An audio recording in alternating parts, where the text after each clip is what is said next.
Welcome back to the GSMC Baseball Podcast, brought to you by the GSMC Sports Network. I'm your host, Sam Menzie, and we have a great show for you today. First topic we'll be covering is the American League games from over the weekend, and just from Sunday, actually, and just talking about those. Then after that, we'll be talking about the National League.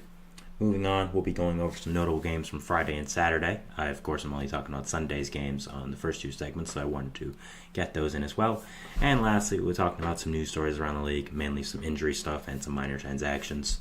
So, that'll be the topics for today. But before I do that, I would like to ask you to please like and follow the show. Sorry, I have the wrong one up there. There we go. That was from last show. So make sure you do like and follow the show. We do get a number of questions from viewers, so to ensure that your question does get read in the air, please use the link gsmcpodcast.net. Really does help the show, and it really does mean a lot. So thank you so much for that. And let's get into the show today. Now, first off, I do want to apologize for those of you watching on stream. I have started around 12 to 13 minutes late.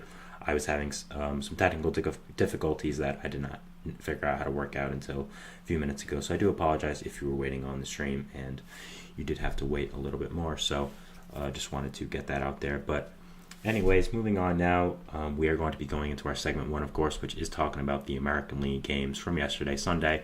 So yeah, let's get straight into those. So first game I do want to talk about is going to be Red Sox and Pirates. Red Sox have gotten hit with the injury bug a lot recently, so big game for them here, and just going to see what happens. So in the bottom of the first, Brian Hayes would open up the scoring for the Pittsburgh Pirates as he would hit a sacrifice fly to Rob Refsnyder to score Connor Joe to open up the scoring 1-0 Pirates. After that, in the top of the third, Refsnyder himself for the Red Sox would hit an RBI double to score Ceddanne Rafael, moving Jarren Duran to third to tie up the game at 1. Then Wilyer Abreu in the same inning, the top of the third, would hit an RBI single to score Jarren Duran to make it 2-1 Boston. Top of the fifth, Reese McGuire would hit an RBI single to score Wilyer Abreu and Connor Wong to make it 4-1 Boston. Then the Red Sox keep adding on in the top of the sixth with again Wilyer Abreu, an RBI single, 5-1 Boston, and then on top of the eighth, another RBI by Wilyer Abreu, who would reach on a fielding error by O'Neal Cruz to score Jarren Duran to make it 6-1 Boston, where the score would end up staying. So a really nice job by the Boston offense to come and win this game against the Red Hot Pirates. The Pirates only scored 1 run, so it was a really nice job by the pitching as well to control it. But yeah, the Red Sox on the mound, they did have Josh Wisnowski, who's mainly a reliever, so it looks like this was more of a opener more than a real starter. So yeah, he went 3 1/3 innings, giving up 3 hits, 1 earned run, no walks, only 1 strikeout, but no home runs. So solid outing by him. But then after that, the bullpen was great. I mean, you had the recently called up Cam Boozer for the Red Sox, who was good. Greg Weissert was good. Justin Slayton was great. And finishing out for them, you had Chase Anderson, who was also really great out of the bullpen. So yeah, a nice job by the Red Sox bullpen to come and clutch there and pitch really, really well down the stretch. So yeah, great job by them. For the Pirates, they had Martin Perez on the mound. He went 4 innings pitched, giving up 6 hits, 4 earned runs, 4 walks, and 7 strikeouts. So an interesting start there for him. I mean, he only went 4 innings. He gave up 4 earned runs, 4 walks, but he did have 7 strikeouts. So not a horrible outing. I definitely think you want it to be better if you are a Pirates fan. But Perez has been a pretty good surprise for them this season, so it's not horrible. So I think while it could have been better, it's still a good start, and it was still a good outing by him. After that, we have the Rays and Yankees, battle of 2 AL East teams, 2 very competitive teams, so this should be a good one. In the bottom of the first, Anthony Rizzo would open up the scoring for the Yankees, hitting an RBI single to score Juan Soto to make it 1-0. Then in the top of the third, the Rays would tie it up, with Jose Caballero scoring on a balk from the Yankees pitcher. Bottom of the fifth, Alex Verdugo would break up the tie in a big way with a 2 RBI single, scoring Giancarlo Stanton and Anthony Rizzo. So nice job there by Verdugo. He's been really nice since coming over to the Yankees. OPS almost at 800, 2 home runs as well. So been a really good pickup for them in this team. Jose Trevino would hit an RBI single in the same inning to make it 4-1, and Oswaldo Cabrera would hit an RBI single to make it 5-1. So a great job in this inning by the Yankees to come in clutch and keep scoring these runs and do a really good job. Top of the eighth, Ahmed Rosario would hit an RBI double to score Richie Palacios and Isaac Paredes to make it 5-3. So the Rays would try to come back a little bit. And then Curtis Mead would hit an RBI single to score Ahmed himself to make it 5-4. But the Rays would give up any other chance to score and take the lead in this game. So they would end up losing 5-4, dropping it by 1 run to the division rival Yankees. Definitely does sting. You definitely like to win these games. So unfortunate outcome for them there. For the Rays, they had Aaron Savali on the mound. He went 4 2/3 innings, giving up 8 hits, 5 earned runs, 6 walks, 5 strikeouts to a 3.90 ERA on the season so far. Not great, and you definitely want it to improve. I don't think he's been as good as you would like him to be so far for Tampa. You have a great prospect for him in Kyle Manzardo, and you're really hoping he could be an ace-level guy with the guys you have out for the rotation right now, like Jeffrey Springs, like Shane McClanahan. You traded Tyler Glass now, so you definitely need him to step up, I think. For the Yankees, you had Luis Gil on the mound. He went 5 2/3, giving up 2 hits, an earned run, 1 run, none earned actually, 3 walks, 9 strikeouts, no home runs. So, I mean, his pure stuff has been overpowering people. It's been really, really good. So, congratulations to Gil. He's been a great starter since winning that 5 spot for the Yankees rotation. So, yeah, great job there. Next up on the agenda, we have Guardians and A's. 2 teams that have been surprising a lot of people. A's are not horrible, which is surprising, and the Guardians have had a really good record. So 2 teams that have been exceeding expectations, I'd say. In the bottom of the second, Will Brennan would hit a solo home run, his second of the year, to make it 1-0 Cleveland. Then in the bottom of the third, Andres Gimenez would add on for the Guardians, making it 2-0 with an RBI single to score Brian Roquicchio. Top of the fourth, Brent Rooker would open up the scoring for the A's, hitting a solo home run, his 4th of the year already. So really nice season by him, continuing that strong breakout year he had last year to make it 2-1. Gabriel Arias would add on for the Guardians, making it 3-1 with an RBI single. Then in the top of the 6th, Lawrence Butler would get more runs on the board for the A's, hitting an RBI single to make it 3-2. Bottom of the 7th, Josh Naylor would break the game wide open with an RBI double, scoring Brian Roquecchio, Andres Gimenez, and Bo Naylor, a 3 RBI double, and he's had a great season so far, and that would end the game as the Guardians end up winning 6-2. For the Guardians, they had on the mound Tanner Bybee, who went 5 2/3, 5 hits, 2 earned runs, 2 walks, 8 strikeouts, and a 4.4 ERA. So not great starts to the season so far, but you'd like to see him improve. For the A's, they had Ross Stripling on the mound. He went 5 innings pitched, giving up 6 hits, 3 earned runs, a walk, and 4 strikeouts to a 6.34 ERA in the season so far. I think it's pretty clear why he got traded to the A's of all teams. He's not had a great season so far and doesn't really look to be going up significantly in the future. So, not great for him. Next, we have on the agenda here Orioles and Royals. Top of the third, Colton Cowser would open up the scoring for the Orioles with a solo home run to make it 1-0. Jordan Westerberg would follow it up with a solo home run himself to make it 2-0 in the top of the third for the Orioles. Top of the 6th, Ryan Mountcastle with an RBI double to score Anthony Santander. Then Jordan Westerberg walk would make it 4-0. And in the top of the 9th, a Ramon Urias single would make it 5-0 Baltimore. So that would be the end of the game for them. Royals would only get 5 hits the entire game, no runs. So a great job by the Orioles offense to score 5 runs against this good pitching Royals team, and a great job by their pitching as well to keep them in check. On the mound, they did have Cole Irvin, who was really, really great. 6 2/3 innings pitched, 4 hits, no 1 runs, 2 walks, 2 strikeouts, no home runs allowed. For a guy who's kind of a depth guy, not really a full-time starter, isn't really a guy you want to fully rely on. I think this is a pretty great start against a red-hot Royals offense. So, a great job there, a great job by him, and just a great start all around.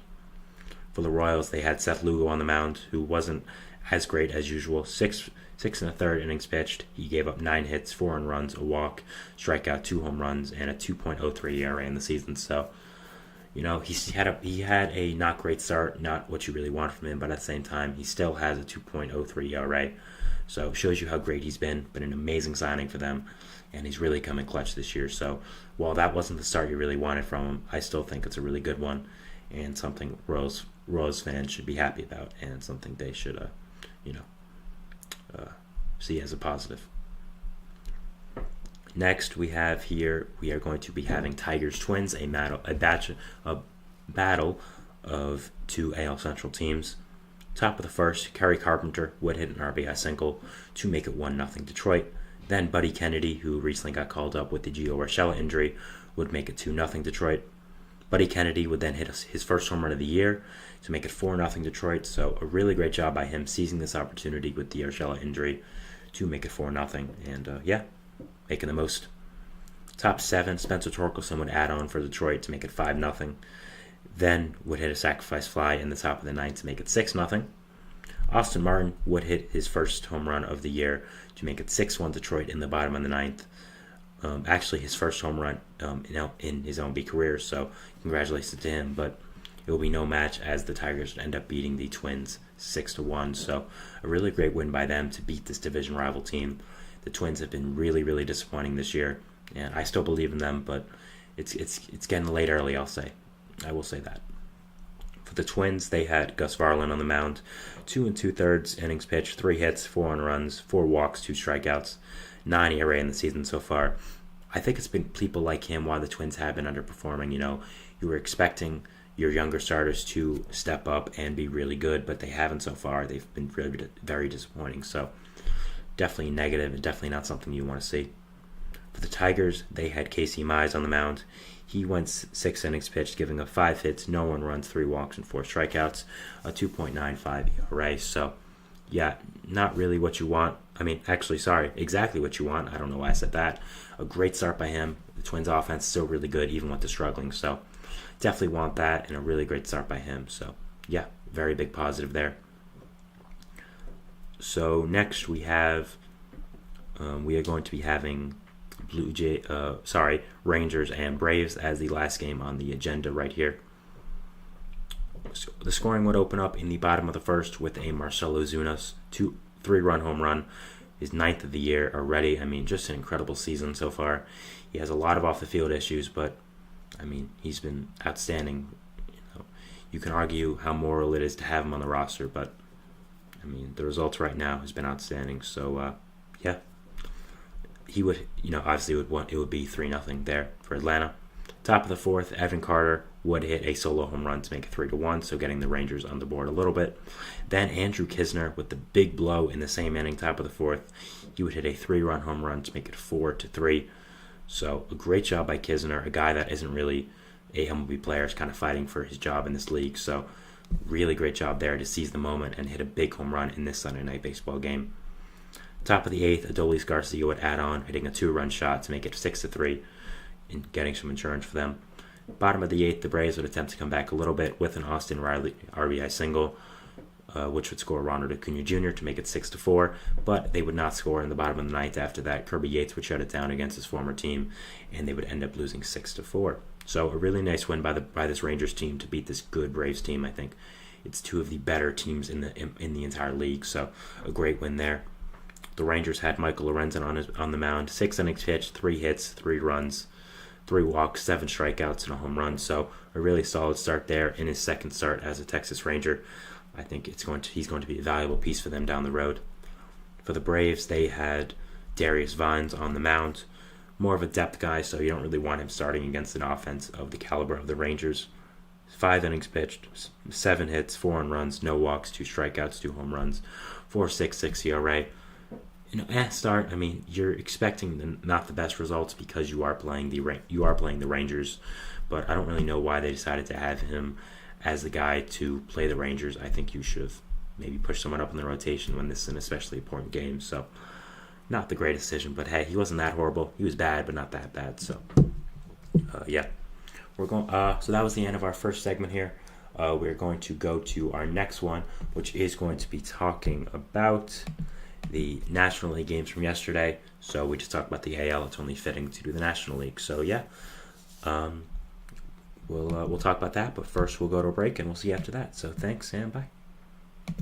I feel like I'm losing my mind. Is everybody in the world blind? Please, Lord, give me a sign, a sign. I feel like I'm losing my mind. Is everybody in the world blind? Please, Lord, give me a sign, a sign.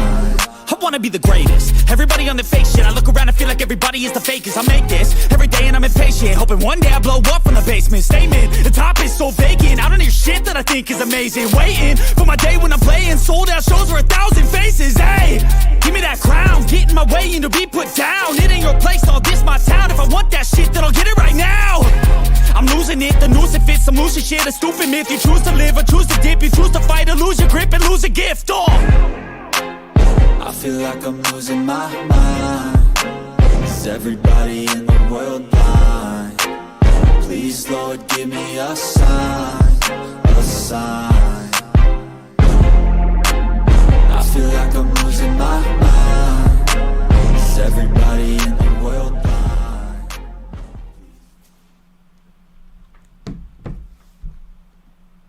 And we are back here on the GSMC Baseball Podcast, bringing you our second segment. So I want to mention there are a lot of National League games for yesterday, so we're going to kind of go through them a little bit more quickly. As I said, I did start a little bit late, so I may have to cut the stream a little bit early. I mean, I'm still going to do all my 4 segments, of course, but you might see me talking a little bit faster when it involves some of them. So, yeah, it shouldn't be significant, but there are a lot of National League games, like I said, so we are going to try to go through them a little bit faster than usual, I'd say. So, the first one we have is Dodgers-Mets. We're going to be talking about the full extent of the series in the next segment, so that'll be exciting to mention. So, we're doing that, but just for this game, it would be a blowout, as in the bottom of the third, Shohei Ohtani would open up the scoring, making it 2-0 Dodgers with his 5th home run as a Dodger. It would be a 176 career home run, which I believe would set the record for most MLB home runs for a Japanese-born player. So that was a really exciting accomplishment for him. Congratulations. In the bottom of the 5th, Mookie Betts with an RBI single. Freddie Freeman hit an RBI double to make it 5-0. Then a Will Smith double would make it 7. Then Andy Pages 3-run home run would make it 10-0. So in the bottom of the 5th, all of it would come down to 7-run inning for the Dodgers. 8-run inning, actually, I apologize, to make it 10-0. After that, there'll be no scoring from either team, not the Mets, not the Dodgers. So just a great job to bring the house down for the Dodgers and just score it all with that inning. I mean, really, really impressive. So the Dodgers have been struggling a little bit, have dropped 4 out of their 5 last series, including this one with the Mets. Of course, the Mets did win the series, so they definitely needed this win. I think it was a good win to get them back on track. Every team needs a good blowout win, and I think that's what the Dodgers got here. So, really nice job there.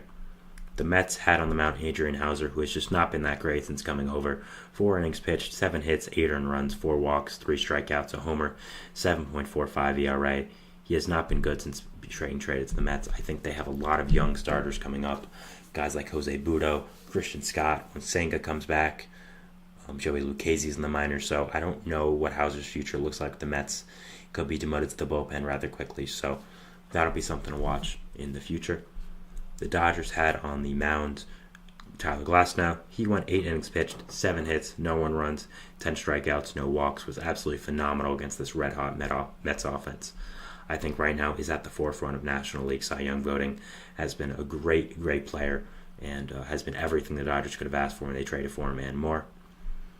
Next game we have is Nationals and Astros.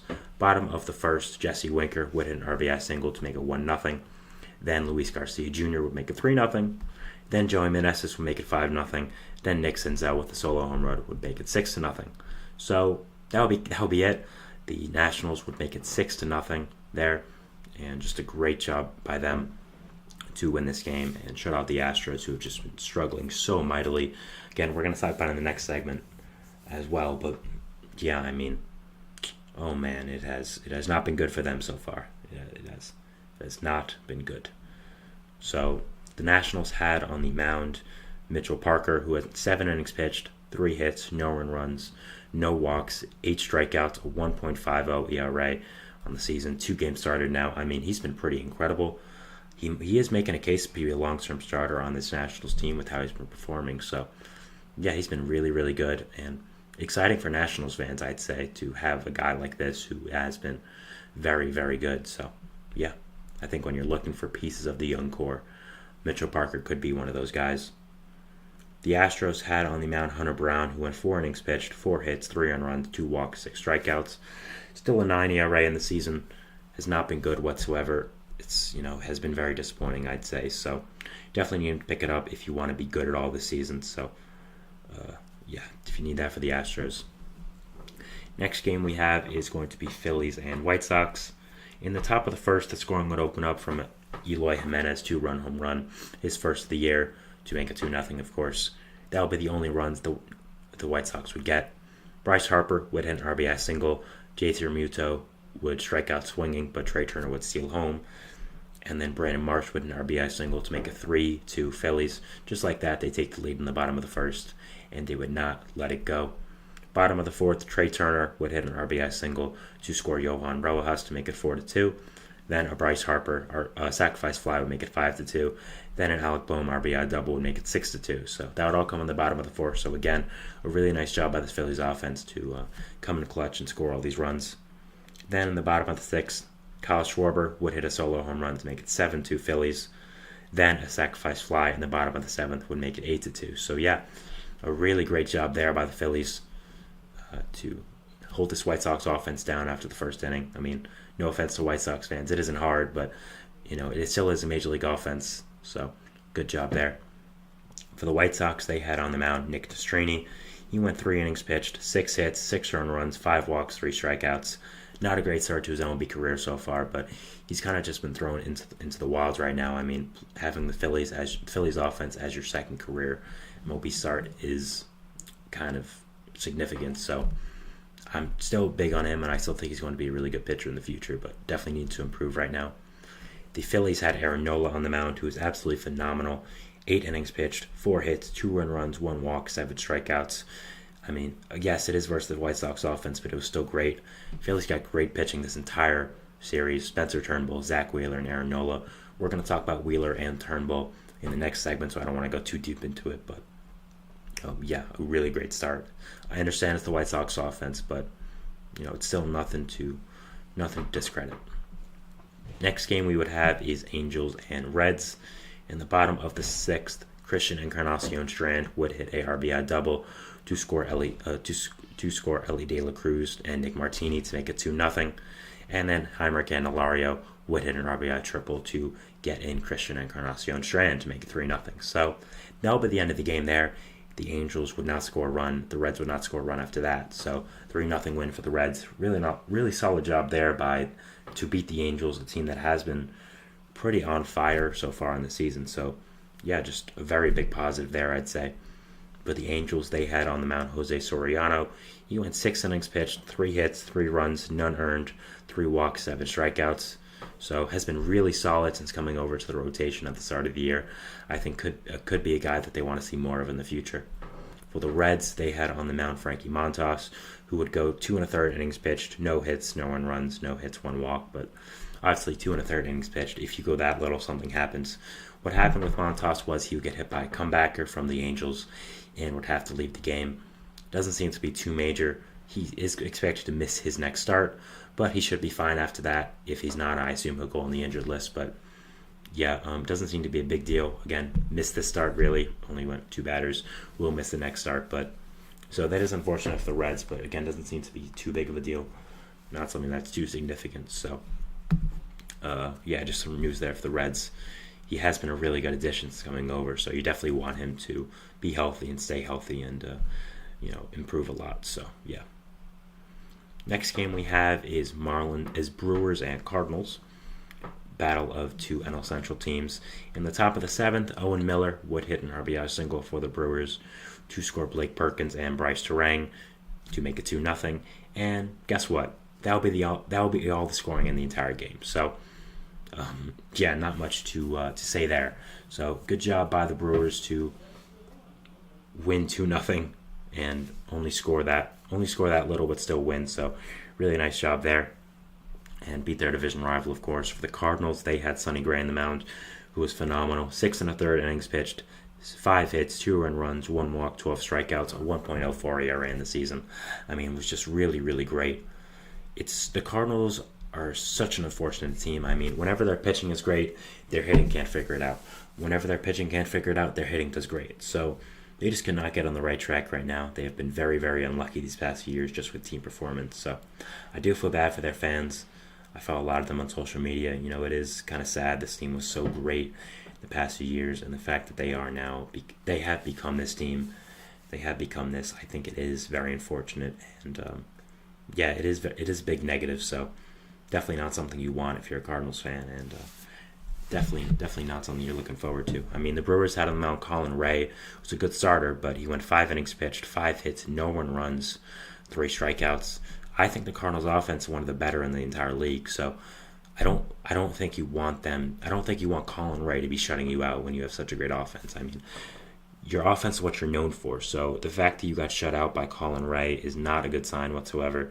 It's not something that you want. So yeah, definitely need to improve upon that. Next game we have is Marlins and Cubs. In the top of the second, Jesus Sanchez would hit a solo home run to make it 1-0 Miami to open up scoring for them. Nico Horner in the bottom of the second would hit an RBI single to score Mike Tauchman to make it 1-1. Top of the fourth, Jesus Sanchez again would come in clutch with an RBI single to make it 2-1 Miami. Then Tim Anderson would single to Mike Tauchman to score Josh Bell, moving Jesus Sanchez second to make it 3-1 Miami. So Tim Anderson back to Chicago. Nice RBI single for him. We go to the bottom of the fourth now, where the Cubs would attempt to come back a little bit with a Nico Horner RBI double to make it 4-2, then a Cody Bellinger RBI single to make it 4-3. But the Marlins would keep adding on, as in the top of the fifth, Jazz Chisholm would hit an RBI single to make it 5-3. Then on the top of the seventh, Josh Bell would hit an RBI groundout to make it 6-3. So they would end up winning this game. And yeah, a really nice job by the Marlins to win and keep it going. So, they did start the season off really bad, but they're only 6-17 now. That's an improvement, I guess, which is crazy, but anything was better than what they started at before. So Cubs had on the mound Kyle Hendricks, who has been abysmal to start the year. Was not much of a change in this start. 4 innings pitched, 4 earned runs, no walks, 6 strikeouts, a 12 ERA in the season now even. I think we might be seeing the end of the Kyle Hendricks era in Chicago. Was one of the best starters in franchise history, but he seems to be at the end right now for him. So, definitely a negative, and definitely not something you want to see. So, next game we have is Diamondbacks and Giants, a battle of 2 NL West teams that have really been struggling so far in the year. So, both need to get it back up, and they would, as in the top of the second, Jake McCarthy would hit a sacrifice fly to score Eugenio Suarez to make it 1-0 Arizona. Bottom of the fifth, Mike Yastrzemski would take the lead for the Giants to make it 2-1, scoring Thairo Estrada. Then, top of the sixth, Gabby Moreno would give the lead right back to the Diamondbacks with a RBI single, scoring Jung-Hoo Lee and Jock Peterson to make it 3-2. Kevin Newman would add on for the Diamondbacks, as he would make it 4-2 with an RBI double, as would Ketel Marte with an RBI sacrifice fly to make it 5-2. Bottom of the ninth, Thairo Estrada would hit an RBI double to make it 5-3 to try to get some runs back for the Giants, but it will be no match, as the Diamondbacks would end up winning this game 5-3. The Giants, they had on the mound Jordan Hicks, who went 5 innings pitched, 1 hit, 1 earned run, 4 walks, no strikeouts. So, Jordan Hicks has just been incredible since coming over to the Giants when they made him a starter. He's been really, really great, so great job by him. For the Diamondbacks, they had on the mound, let me get his name up here quickly.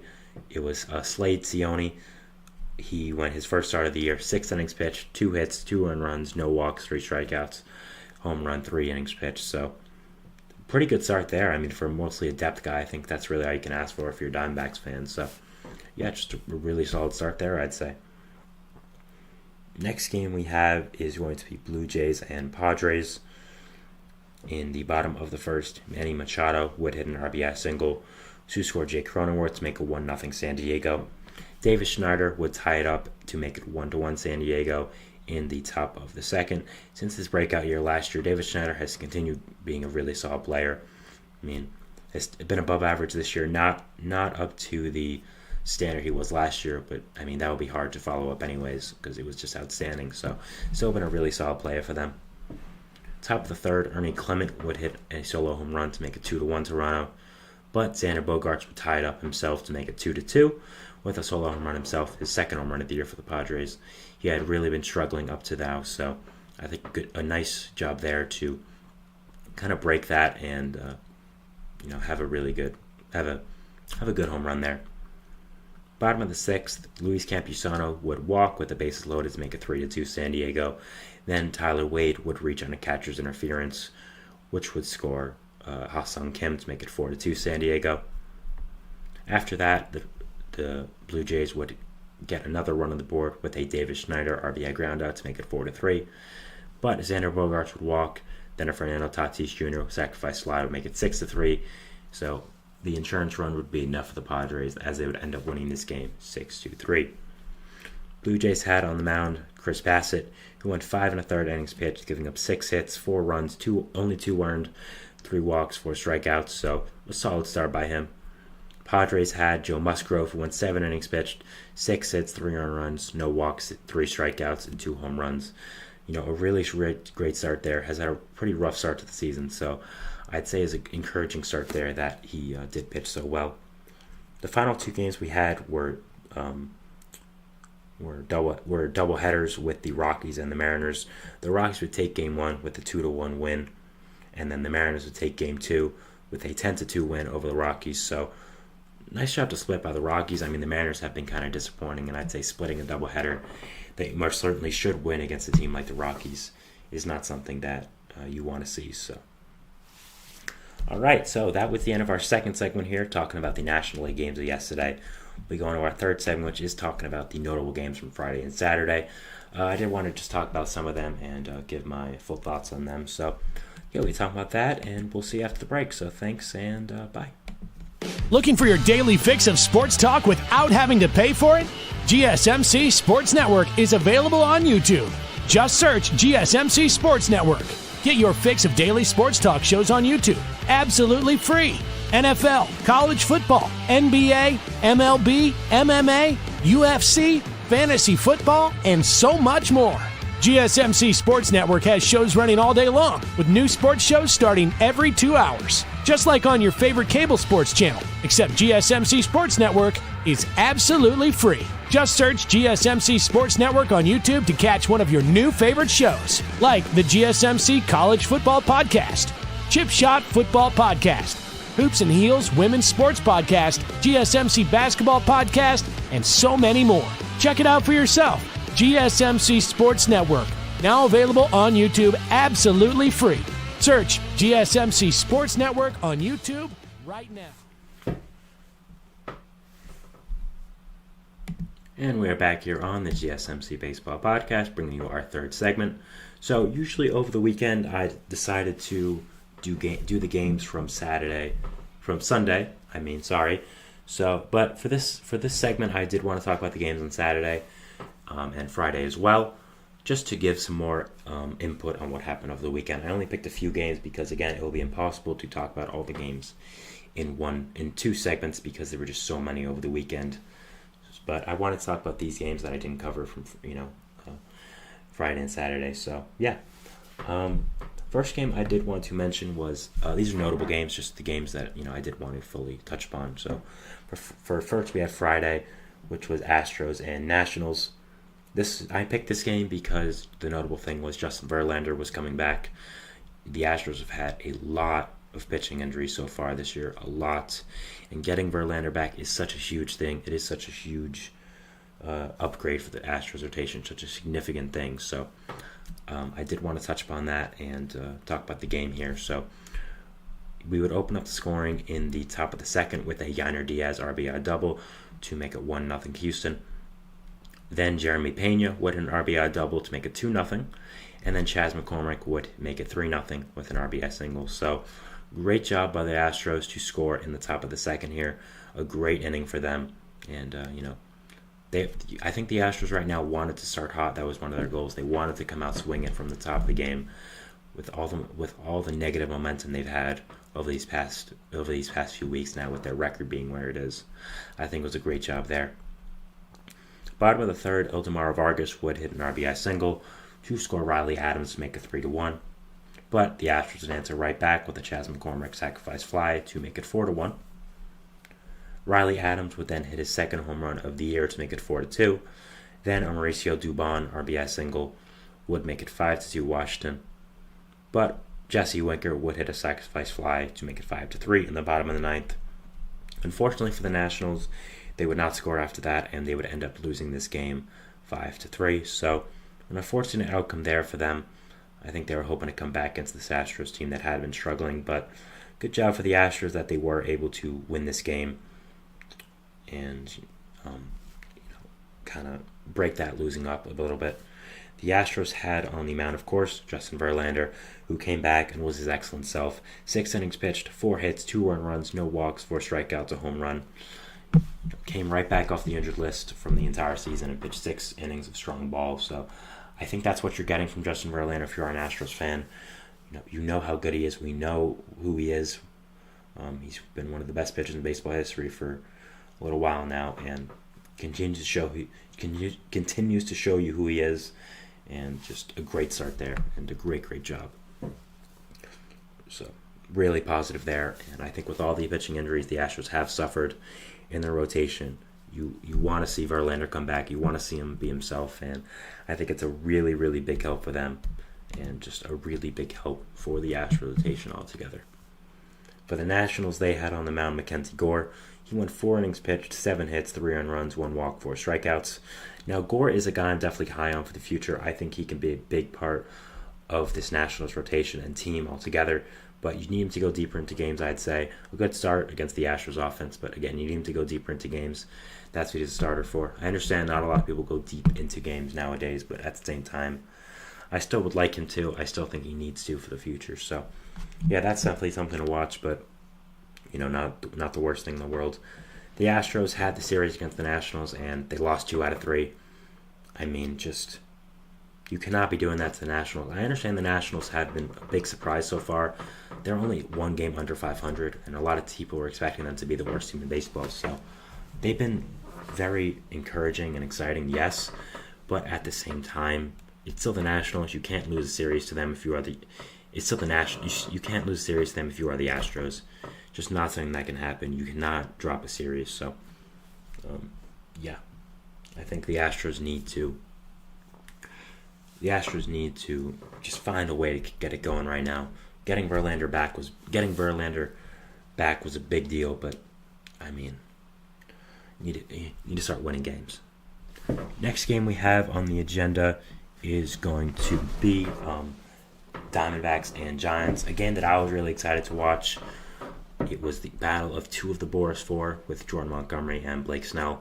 When I first started the show, and it was in the dead of the offseason where nothing was going on, when I had to fight for segments to talk about, these are the guys I would rely on over Liable, Blake Snell and Jordan Montgomery, just talking about their markets. So I know the ins and outs of their markets and where they would have signed if they didn't sign with their teams. But Snell went to the Giants, Montgomery went to the Diamondbacks, so they were matching up together in opposite division, now in division rival teams, of course. So a big game here.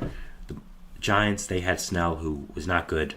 He went 4 2/3 innings pitched, 9 hits, 5 earned runs, 1 walk, 3 strikeouts, a 12 ERA in the season so far. I mean, I think this is what happens when you don't have spring training. It just you gotta play better, and I think Snell has to be the guy they signed him to be.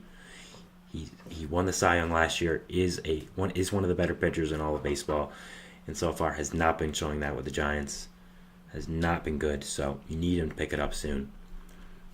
The Diamondbacks had on the mound Jordan Montgomery.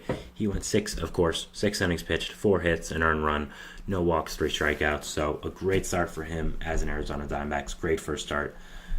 I think this signing is going to be big coming down for the season. First of all, in the playoffs, when everyone gets healthy, you're going to have a rotation of Zach Gallen, Merrill Kelly, Jordan Montgomery, Eduardo Rodriguez, and Brandon Pfaadt. I mean, I don't know what team has a better rotation, 1 to 5, than that. So I think that's going to be huge. And right now you have some injury concerns with Merrill Kelly, which we'll talk about later. You have some with Eduardo Rodriguez, which we have talked about anyways. So this Montgomery signing is going to be coming in huge for the Diamondbacks. And just a great job for signing him, and a great job to pounce on the opportunity, seeing him available this late in the season, and able to sign a guy like this who probably would have gone 7 years, $200 million in some other markets, who got him on a 1-year contract worth only $25. So this game would be a blowout as the Diamondbacks win by 16 runs, winning 17-1. So I mean, Ketel Marte, RBI single, Blaze Alexander, RBI double, Christian Walker, RBI single, Randall Grichuk, RBI double, Gabby Moreno, RBI double, Kevin Newman, RBI single, Lourdes Gurriel, RBI single, Pavin Smith, RBI ground out, Blaze Alexander, grand slam, a Eugenio Suarez, RBI single, and a Gabby Moreno, RBI single again.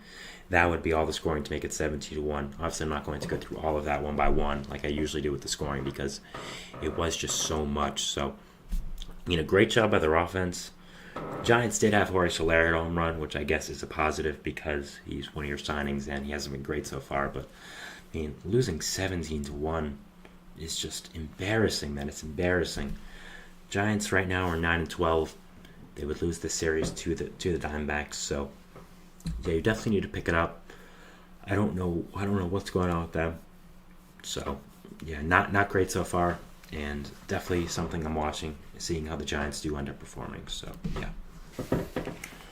The next game we would have on the agenda is talking about the Orioles and Royals Saturday.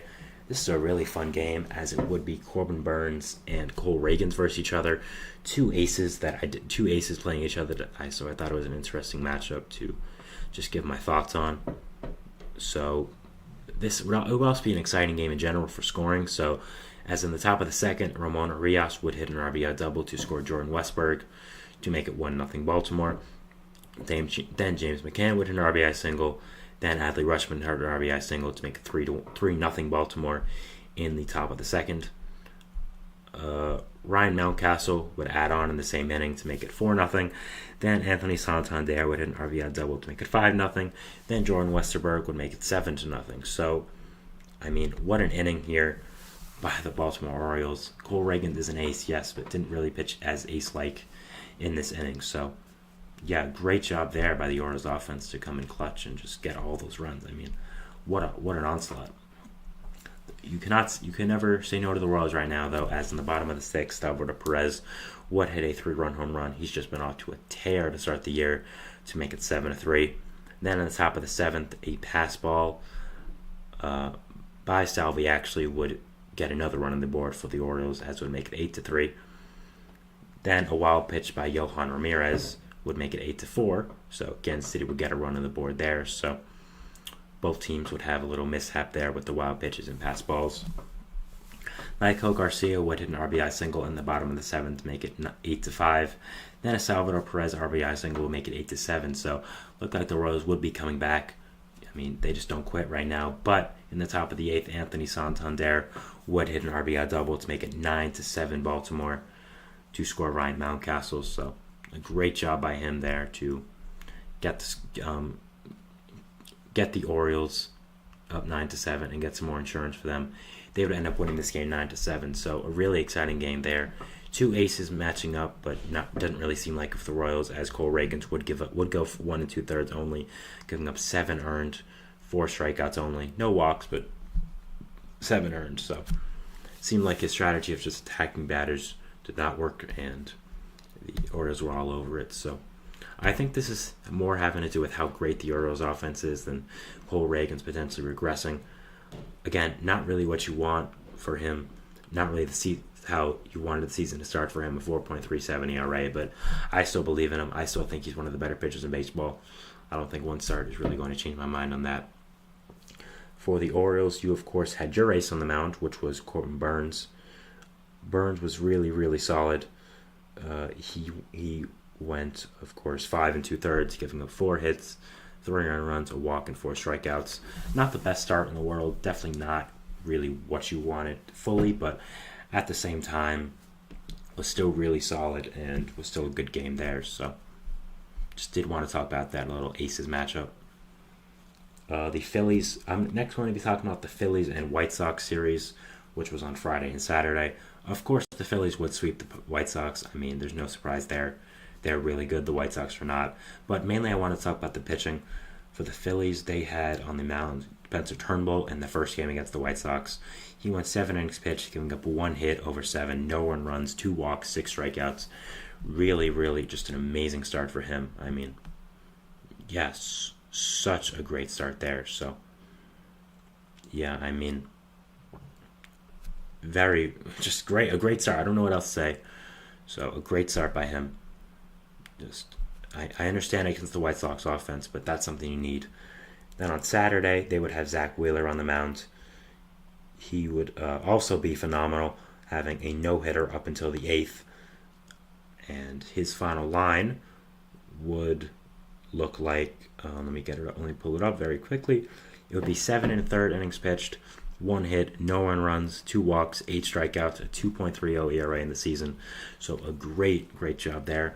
I understand the Phillies pitching was facing the White Sox offense, but at the same time, I think with the injuries they've suffered, mainly to your guys like Taijuan Walker or other guys that are depth in the Phillies rotation, I think having Spencer Turnbull, having Zach Wheeler have these amazing starts, do great like this is a big sign. Taijuan Walker is returning soon for the Phillies, and it is going to be an interesting decision for the Phillies. Do they want to go with Spencer Turnbull, who's been really good on that 1 year, $2 million contract, or are they going to reinsert Taijuan Walker, who's really struggled, been hurt, but is on a huge contract, and you kind of want to see what he's got? So it's going to be a very fascinating decision for the Phillies, and something that I'm really looking forward to seeing what they do about it. If I was them, I'd go with Turnbull. I just don't think Walker's going to work out with them. I would give him starts, but I'm not sure if I would give him significant starts, or I think I would have a 6-man rotation. Just try to get him involved somehow. I mean, you kind of have to with the contract he has. So that's really the dilemma for the Phillies right there. So, but great job by the Phillies pitching. Really, just a great job. I think that's what they needed.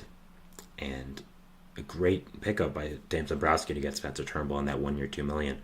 I didn't expect him to be this big of a contributor, but he's been really good. So congratulations there. The next one I want to talk about, we're not going to really, I would say recap it, but I just want to talk about it. Mets and Dodgers. On Friday, the Mets would beat them 9-4, and then on Saturday, they would beat them 6-4. And then, of course, Sunday they would lose 10-0, but the Mets would beat the Dodgers in a series in Los Angeles. The Mets had beaten the Royals in a series, they'd beaten the Braves in a series, and they just beaten the Dodgers in a series. So, I mean, man, they have been so good these past few games. The offense has been clicking. The pitching's been really solid. The bullpen has been amazing. Reed Garrett, I mean, where the hell did Reed Garrett come from? Who even knew who this guy was before this year except Mets and Orioles fans? No one did. So the Mets now have beaten the Dodgers in a series. They beat the Braves in a series. They beat the Royals in the series. I think when talking about power rankings, I think they have to be in the top 7 currently. They've been really great, and I'm watching them right now. They've been so great. They've come back against the Dodgers in both games, and they're a team to watch in the future. They're a team to watch and see how they do. So I'll be watching them. I'll be seeing how they do, and I'll be seeing what ends up happening with them. So yeah, Mets have been very great, and a great story for them. Finally putting it all together, it seems like. So they're a team to watch, and we'll be seeing how they do perform in the future. So. But that is the end of our third segment, just talking about the games I did want to talk that I didn't have a chance to mention in our segment about Sunday. So both Friday and Saturday. So going to our fourth and final segment, which is going to be talking about some just news stories around the league, kind of injury related and also minor transaction related. So we'll be doing that, and then we'll be ending our show. So we'll be talking about that, and we'll see you after the break. So thanks so much, and bye.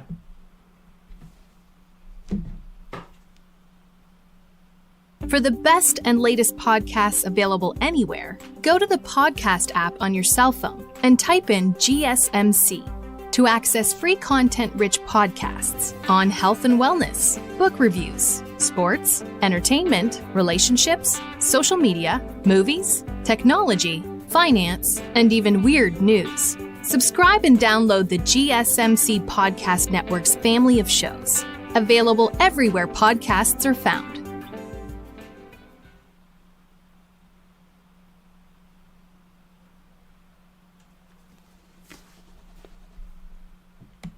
And we are back here on the GSMC Baseball Podcast, bringing you our fourth and final segment, talking about just some news stories around the league, some stuff that I did want to mention.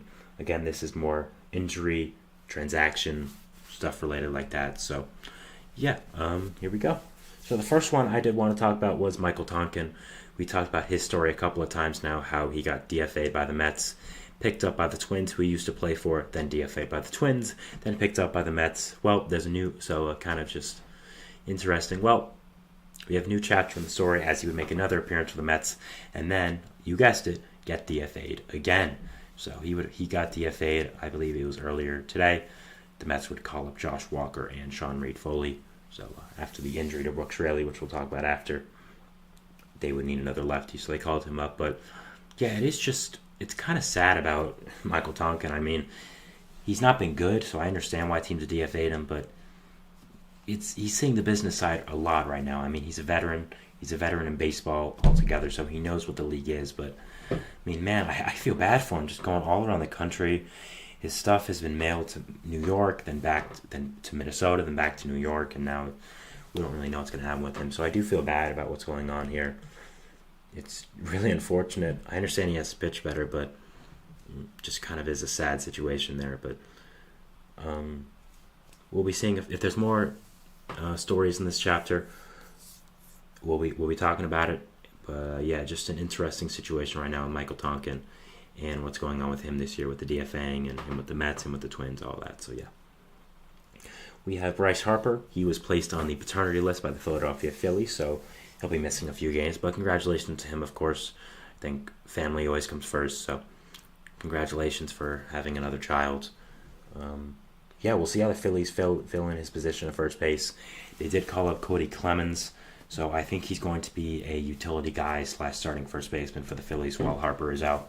We'll see if he can make a claim to have the entire year on the Phillies roster after it.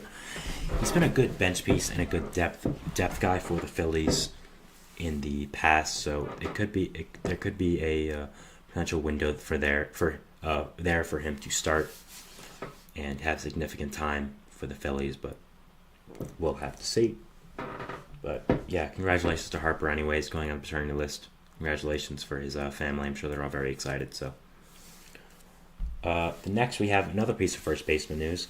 Tristan Casas has been placed on the 10-day IL with a left rib strain for the Boston Red Sox. Now, the Red Sox have been just getting destroyed with injuries. They lost 2 guys to their starting rotation. They lost Rafael Devers, Tyler O'Neill, all to the injured list, and now they lose Casas. So while there is some silver lining that they are all relatively short-term injuries, none of these guys are really going to be out for months or something like that. It is just unfortunate how well the Red Sox were playing, surprising a lot of people, performing really well. Did we expect to keep up? No, but at the same time, they were playing really, really well, just surprising a lot of people, and now they've lost a lot of great players. So it is unfortunate what's going on there.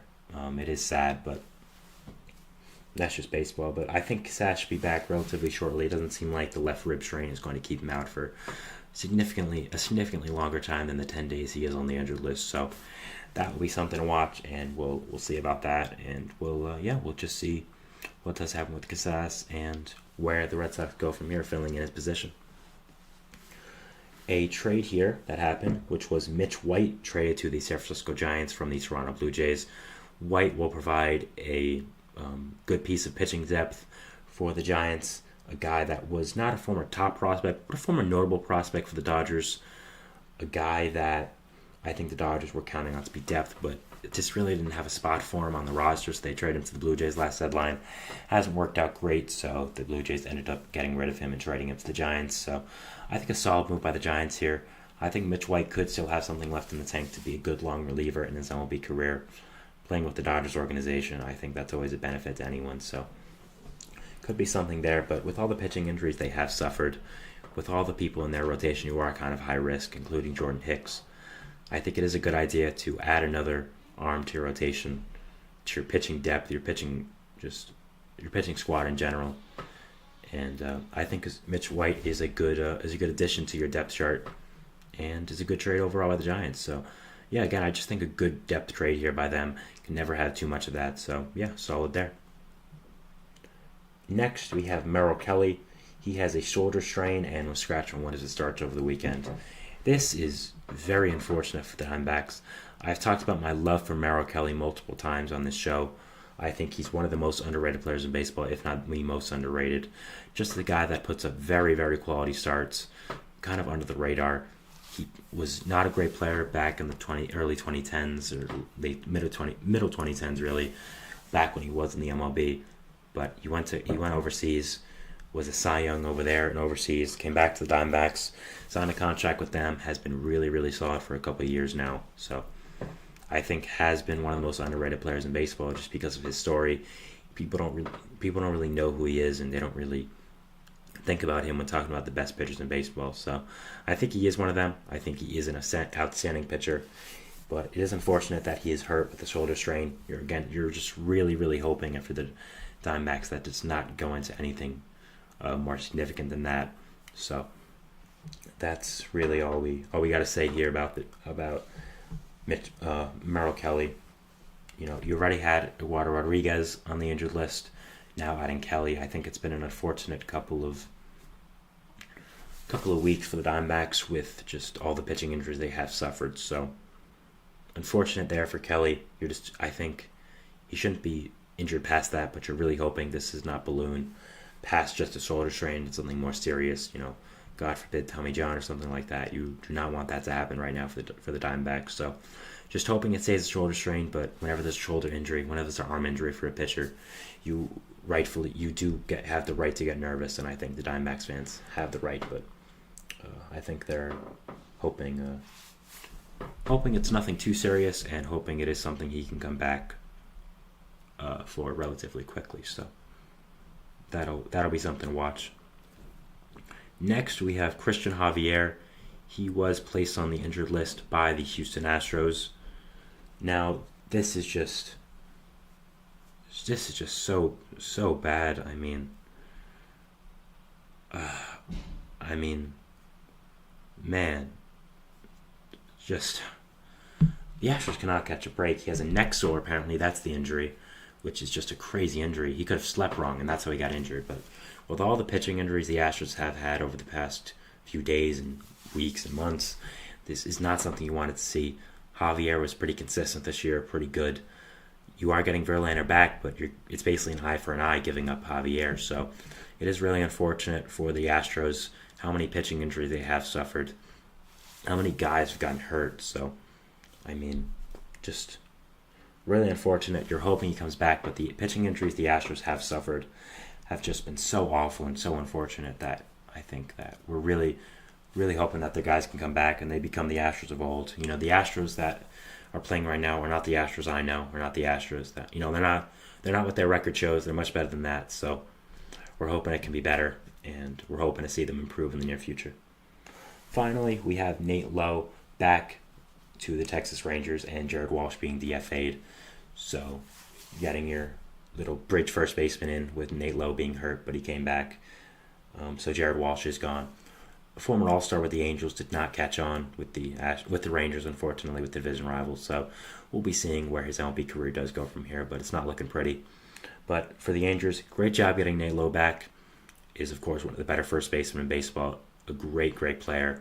A really great job by them to get him back in this lineup. And, yeah, he's a really great hitter and a welcome addition. For the Mets, they had two more pieces of injury news. Brooks Raley has been placed on the 15-day IL with a shoulder strain. It looks like he won't be out for that long. It seems like he'll just be on the injured list for the minimum of 15 days. So that's really all Mets fans are hoping for. They did call up Josh Walker to hopefully fill in that other left-handed pitching void. You have him and Jake Diekman, which is kind of it now. So you're hoping these two can hold down the fort for the next 15 days. But unfortunate for Brooks Raley. The Mets bullpen has been one of their bright spots, and Raley has been a great player. So it is unfortunate that he is out. And the Mets lost Francisco Alvarez in bigger news for 6 to 8 weeks with a torn ligament in his finger. A big blow to them. They're going to have to rely on a Omar Narvaez and Tomas Nido platoon. But hopefully you get Alvarez back after that, and hopefully he can come back in time for the stretch run for the Mets. But unfortunate injury there. They've been playing so well, and the fact they did lose one of their better hitters and one of their better players is an unfortunate scene. So that is all for the show today, guys. That was our segment 4. So I want to thank you guys so much for watching. Remember to like and subscribe. Follow us anywhere you get content and updates. Facebook, Twitter, TikTok, Instagram, all that good stuff. I do again want to apologize for starting the stream late if you were watching on stream, but yeah. So I want to again thank you so much for watching. Have a great day. See you. Happy Passover. We'll see what baseball throws us tomorrow. And bye, guys. See you then.